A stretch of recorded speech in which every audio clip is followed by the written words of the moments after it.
Video बघत असलेल्या प्रत्येकाला महाप्रपंचातर्फे तेजस तुंगारचा सप्रेम जय शिवराय, सप्रेम जय श्रीराम.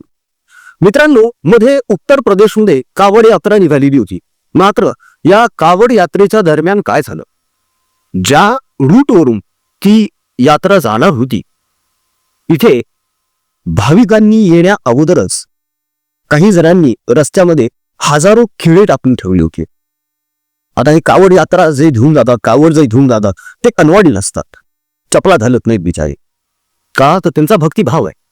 अशा परिस्थितीमध्ये रस्त्यांवर हजारो खिळे पडलेले होते, अनकुचीदार. आता हे कोणी टाकले असावेत हे वेगळं सांगण्याची गरज नाहीये. तेच आपले शांतिप्रिय सगळे, हे त्यांचंच का. मध्ये उत्तर प्रदेशमध्येच एक प्रकार खूप गाजला होता की हिंदू नावाने हॉटेल चालवायचं, मात्र ते असतं शांतिप्रियांचं. हा प्रकार खूप गाजला. योगीजींनी याच्यावर कडक कारवाई सुद्धा केली. मग हे सगळेजण कोर्टात गेले, कोर्टामध्ये सुद्धा त्याच्यावर सुनावणी झाली. पण या सगळ्या प्रकारादरम्यान अनेक जण असे समोर आलेले आहे जे हिंदू नावानं हॉटेल चालवतात, मात्र ते हिंदू नाही, ते शांतिप्रिय आहेत. मग जर यांना व्यवसायच करायचा तर या शांतिप्रियांनी आपल्या नावानच व्यवसाय का करू नये. जर यांनी यांच्या नावानं व्यवसाय केला तर त्या व्यवसायावर फरक पडणार आहे का काही. तशी परिस्थिती तेव्हा तर नव्हती. आता भविष्यात काय असू शकते सांगता येत नाही. असाच एक किस्सा महाराष्ट्रामध्ये घडलाय एका ताईसोबत. एक जोगतीन आहे, ती जोगतीन भलं मोठं कुंकू लावून त्या ताईकडे आलेली आणि त्या ताईकडे तिने पैशांची याचना केली. त्यानंतर जो प्रकार घडलेला आहे तो अत्यंत गंभीर आहे मित्रांनो. त्यामुळे ती सगळी घटना आपण त्या ताईंच्या तोंडूनच ऐकूया आणि मग यावर थोडंसं बोलूया. बघूया आधी त्या ताईंचं काय म्हणणं आहे. नमस्कार, मी आज एक अनुभव तुमच्यासोबत शेअर करते. काही दिवसांपूर्वी माझ्या मुलीला ट्युशनला सोडायला गेले होते क्रांती चौकच्या एरियामध्ये, आणि क्रांती चौकच्या पाठीमागे ते ट्युशन असल्यामुळे मी तिथे तिला घ्यायला गेले होते आणि मला थोडं थांबावं लागलं तिची क्लास संपेपर्यंत. तर तिथे 2 बायका आल्या. त्या जोगतिनीच्या वेशामध्ये होत्या, म्हणजे मोठंसं कुंकू होतं, व्यवस्थित गळ्यामध्ये ते आपल्या ह्याचा माळ होती, मोठ्या माळी होत्या, हातात देवीचा फोटो होता आणि परडी होती. आणि त्या खूप लॉयली एकदम म्हणत होत्या की आम्ही तुळजापूरवरून आलोय आणि आम्हाला तू काहीतरी दे, आम्ही आशीर्वाद देऊन अँड ऑल, हे जे करतो आपण ते सगळं ती करत होती. मला एकदम त्या म्हणजे ओरिजिनल वाटल्या, कारण त्या मोस्टली मला तरी वाटतं की त्या हिंदूच होत्या, कारण खूप मोठं कुंकू पण त्यांनी लावलं होतं आणि हातात देवाचं होतं. म्हणून मग मी त्यांना म्हणलं की मी कॅश मेंटेन नाही करत, मी ऑनलाईन पेमेंट करते. आणि मी हे जेन्युनली माझ्यासोबतचा इन्सिडेन्स तुम्हाला सांगते. मग ते म्हणाले की आमच्याकडे स्कॅनर नाही आहे, फोनपे आम्ही वापरत नाहीत, आम्ही ज्यांच्याकडनं आलो आहे म्हणजे जे आम्हाला आमचं पालनपोषण करतात त्यांचा माझा नंबर आहे, संस्थाच थोडक्यात म्हणायचं, तर त्यांनी मला तो नंबर दिला. त्याचं स्क्रीनशॉटसुद्धा मी ह्याच्यासोबत अटॅच करते. तर जेव्हा ते स्क्रीनशॉट त्यांनी मला नंबर दिला, नंबर जो होता तो मी तुम्हाला नंबर पण ह्याच्यामध्ये शेअर करते. तो नंबर मी फोनपेवरती डायल केला. अक्षरशः तुम्हाला विश्वास बसणार नाही, त्या माणसाचं नाव होतं कादरी, कोणतं तरी असं एक नाव कादरी म्हणून त्या माणसाचं स्कॅनरमध्ये फोनपेवरती त्या माणसाचं ते नाव निघालं. तेव्हा मी त्यांना विचारलं की ताई, हे जे आहेत ते त्यांचं नाव कादरी आहे, तुम्ही म्हणताय तुम्ही तुळजापूरहून आलाय, मग हे नक्की फंडा काय आहे. म्हणजे विचार करा, नाव त्या माणसाचं कादरी आहे म्हणजे तो माणूस कादरी म्हणजे मुस्लिम होता. त्याने ह्या बायकांना हिंदूच्या वेशामध्ये जाऊन आपल्याच माणसांमध्ये फिरून पैसे गोळा करायला लावत होते. धान्य घेत नव्हत्या त्या, खायला पण घेत नव्हत्या, फक्त पैसे घेत होत्या. म्हणजे विचार करा, हे जे आपण पाहतोय ना रील्समध्ये, की आपल्याला किती मूर्ख बनवलं जातं आणि किती डेप्थमध्ये आपल्याला मूर्ख बनवलं जातं. त्या तुळजापूरच्या आहेत. तुळजापूरहून त्या संभाजीनगरपर्यंत येतात. इथे येऊन आपल्याला त्या आपलाच वेश घातलेला आहे त्यांनी, आणि आपल्या वेशात असताना आपण त्यांना पैसे देतो आणि आपल्याला माहिती पण नाहीये की ऍक्च्युली त्या जे काम करतायत ते कोणासाठी करतायत. माझ्या आईकडे सुद्धा एक फळं विकणारा माणूस येतो. मी त्याचं नाव राजू आहे. मग राजू आहे म्हणल्यानंतर मी एक दिवस गेले आणि त्याच्याकडनं भाजी घेतली. मी त्याला म्हणलं माझ्याकडे कॅश नाहीये, मी फोन पे करते. मी फोन पे केल्यानंतर अक्षरशः तुम्हाला नवल वाटेल, त्या माणसाचं नाव होतं इब्राहिम. म्हणजे तुम्ही नाव दाखवता राजू. मला प्रश्न तुमचा व्यवसाय करण्याचा नाहीये, तुम्ही भारतातलेच नागरिक आहात, तुम्ही व्यवसाय करा. पण मग हे छुपेगिरी कशाला? तुमच्या एरियामध्ये तुम्ही हिंदू माणसांना फळं नाही विकू देत, भाज्या नाही विकू देत. तुम्ही आमच्याकडे येतात आणि आमच्याच नाव लावून आमच्याच माणसांना भाज्या विकतात. म्हणजे तिकडचं मार्केट पण तुमचं, इकडचं पण मार्केट तुमचं. आणि मग बाकीच्या आमच्या लोकांनी व्यवसाय कसा करायचा हे इथपर्यंत डेप्थमध्ये सगळ्या गोष्टी चाललेल्या आहेत. विचार करा. बरेच जण असं म्हणतात की फक्त रील्स बनवणारे खोटं रील्स बनवतात, हिंदू असे आहेत, हिंदू तसे आहेत. पण सिरियसली आपल्याला अशा प्रकारे खूप जास्त प्रमाणात मूर्खात काढलं जाते, आणि हा माझा जिवंत अनुभव आहे. आणि तिसरं उदाहरण, तुम्ही स्वतः सुद्धा संभाजीनगरमध्ये असाल तर तुम्ही चेक करू शकता. आपलं गजानन महाराज मंदिर जे आहे त्यांच्या समोर एक मुस्लिम माणूस फुलं विकायला बसतो. विचार करा, आपल्या मंदिराच्या समोर मुस्लिम माणूस फुलं विकायला बसतो. ठीक आहे, विकतोय तो, आणि तो मुस्लिमच वेश घालतो, तो मुस्लिमच आहे. ठीक आहे. तो मला माझी गाडी घेतली होती तेव्हा मी त्यांच्याकडे हार घ्यायला गेले होते, तेव्हा त्यांनी मला कॅश पेमेंट करायला सांगितली. कॅश पेमेंट करताना मी त्यांना तेच म्हणलं की मी कॅश बाळगत नाही, मी फोन पे करेल. फोन पे करताना तो म्हणला ह्या पॅन्डलचे म्हणजे आमचे जे मालक आहेत त्याचं स्कॅनर इथे आहे आणि तुम्ही स्कॅन करा. मी स्कॅन केलं. स्कॅन केल्यानंतर मला त्या स्कॅनरवरती हिंदू माणसाचं नाव दिसलं. म्हणजे ती जागा हिंदू माणसाची आहे, त्यांनी ती त्याला वापरायला दिलेली आहे.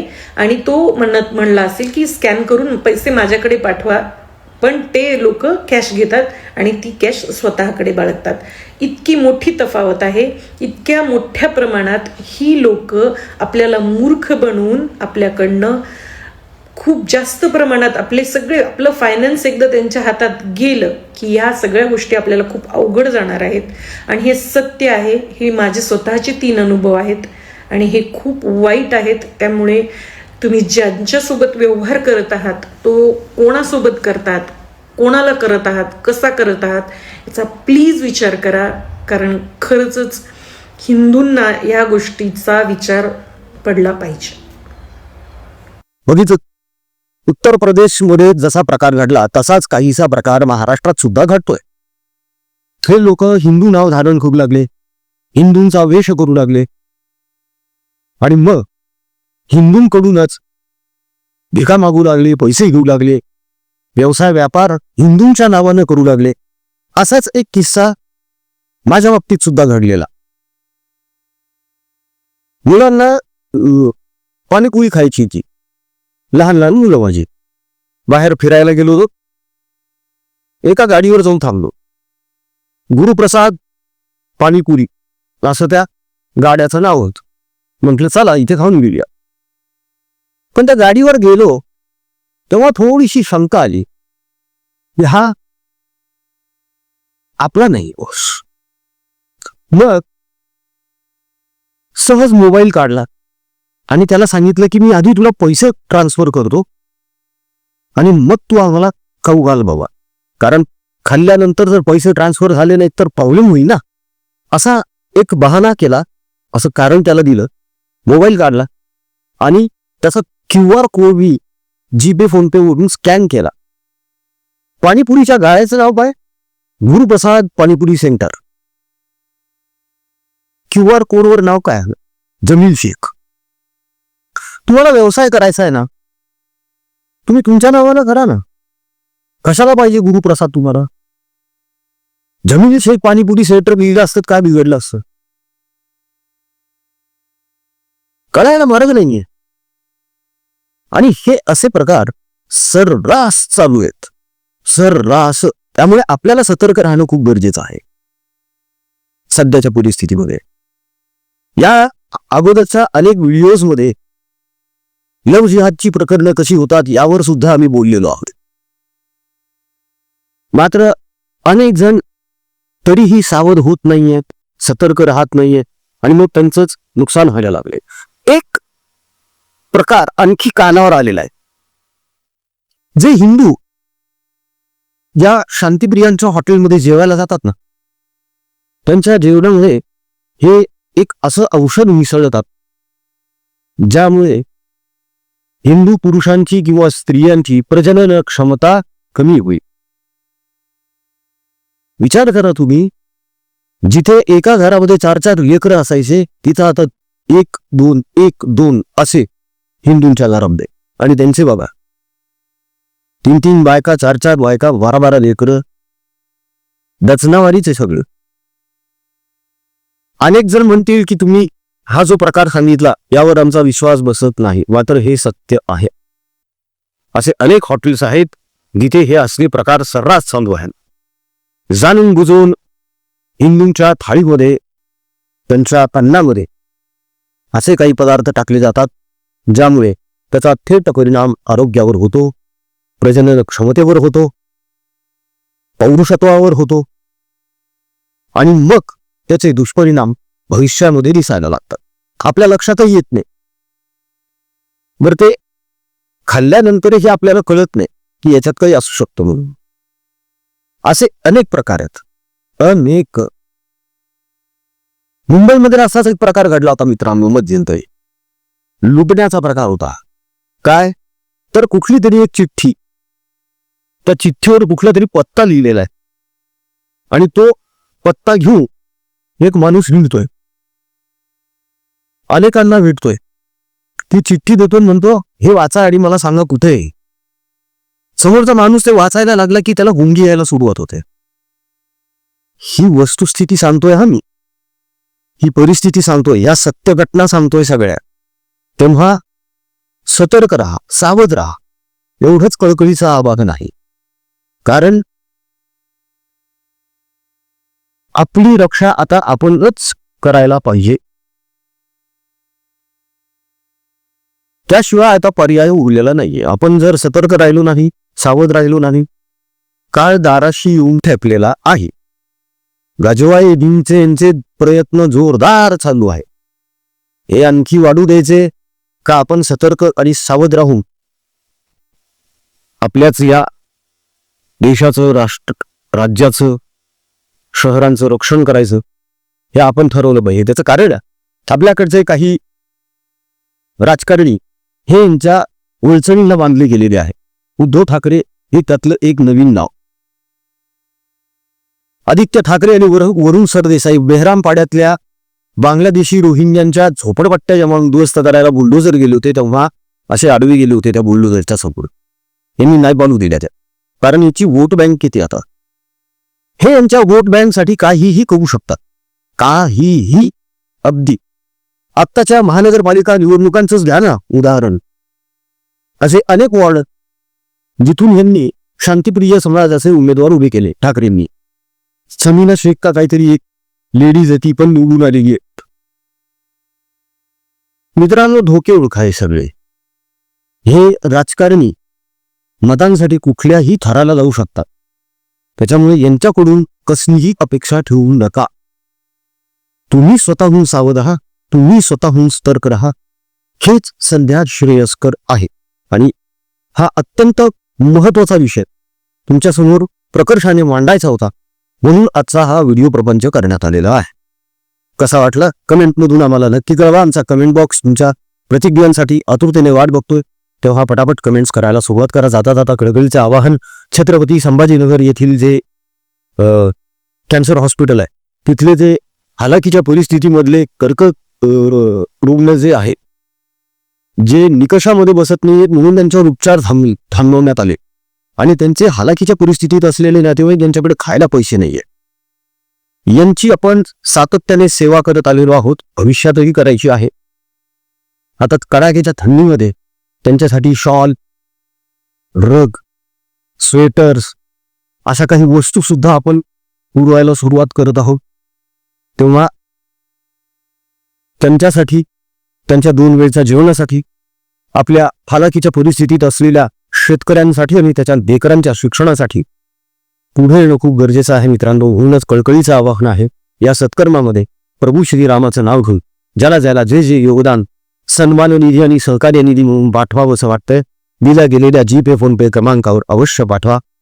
त्याचा स्क्रीनशॉट काढा ट्रान्झॅक्शनचा, व्हॉट्सअपवर टाका, म्हणजे त्याची डिजिटल रिसिप्ट बनवून ती आम्हाला तुमच्यापर्यंत पोहोचवता येईल. प्रतीक्षा करत आहोत मित्रांनो. ते लोक सुद्धा आतुरतेने आपली वाट बघत आहे, मदतीची वाट बघत आहे, सहकार्याची आणि धीराची वाट बघत आहे.